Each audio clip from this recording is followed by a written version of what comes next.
एक बार भगवान शंकर तपस्या से उठे तो माँ पार्वती उनके पास आई और बोली, स्वामी, आप सारा दिन पर्वत पर बैठे रहते हो और मैं सारा दिन घर का कामकाज करती हूँ, भूखी प्यासी बैठी रहती हूँ। आप कुछ नहीं कमाते हो, मैं क्या खाऊं, क्या बच्चों को खिलाऊं? आपने कभी इस ओर ध्यान भी दिया कि परिवार कैसे चलेगा? माँ पार्वती की बातें भगवान शंकर ध्यान से सुन रहे थे। आप मेरी एक बात मानोगे स्वामी? मैंने तुम्हारे साथ फेरे लेते हुए 7 वचन निभाने का वादा किया था। तुम कहो तो मैं तुम्हारी बात अवश्य मानूंगा।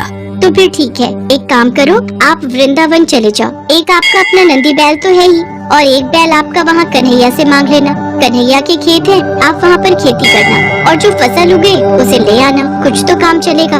लेकिन एक बात का ध्यान रहे स्वामी, आप वहाँ जाकर कन्हैया से कहना कि आप खेती ऊपर की लोगे और नीचे का हिस्सा कन्हैया को देना। ठीक है देवी पार्वती, मैं अभी नंदी बैल पर बैठकर वृंदावन जाता हूँ। इसके पश्चात भगवान शंकर अपने बैल नंदी पर बैठ गए और कन्हैया जी के पास जाने लगे। रास्ते में नंदी बैल उनसे बोला, प्रभु, हम जा तो रहे हैं लेकिन ये कन्हैया बहुत चालाक है, बहुत तेज है। कोई नहीं, जो होगा सो देखा जाएगा। मैंने पार्वती को वचन दिया है कि अब मैं खेती करके ही लौटूंगा। और फिर इसके पश्चात शंकर जी अपने बैल नंदी के साथ कृष्ण जी के द्वार पहुँचे और अपना शंख बजाने लगे। शंख की आवाज सुनकर कृष्ण जी द्वार खोलते हैं तो उनके सामने भगवान शंकर खड़े थे। कृष्ण जी भगवान शंकर को प्रणाम करते हैं। भोलेनाथ, आप आइए, भीतर पधारिए। अचानक कैसे आना हुआ? मुझे संदेशा भेज देते, मैं आपसे मिलने आ जाता।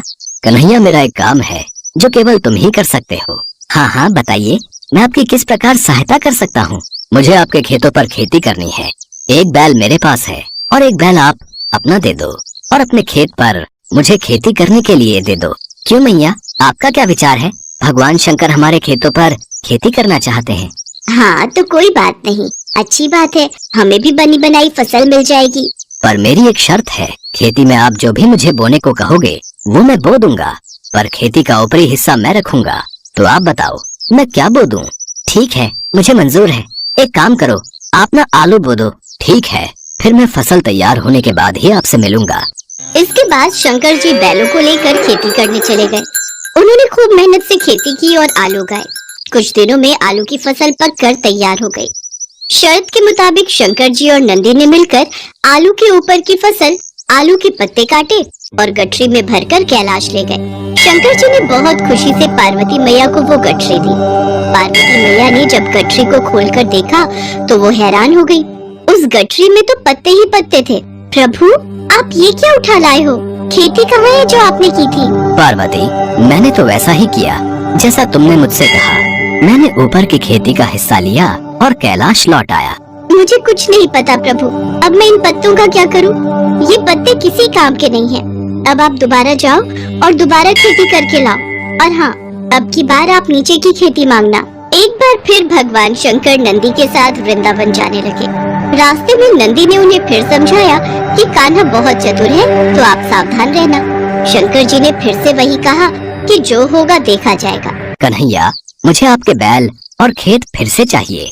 मुझे एक बार फिर खेती करनी है, पर इस बार मेरी शर्त ये है कि मैं खेती नीचे की लूंगा, ऊपर की आप रखना। बताओ मैं क्या बो दूं? ठीक है, फिर तो आप बाजरा बो दो। कृष्ण जी के कहने पर शंकर जी ने बाजरा बो दिया और खेती की। उसकी अच्छे से रखवाली की और कुछ ही समय में बहुत अच्छी बाजरे की फसल उगाई।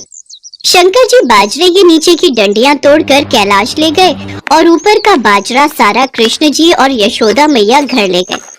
कैलाश पहुंचकर जब शंकर जी ने माता पार्वती को बाजरे के नीचे की डंडियों से भरी गठरी दिखाई तो वो फिर से क्रोधित हो गई।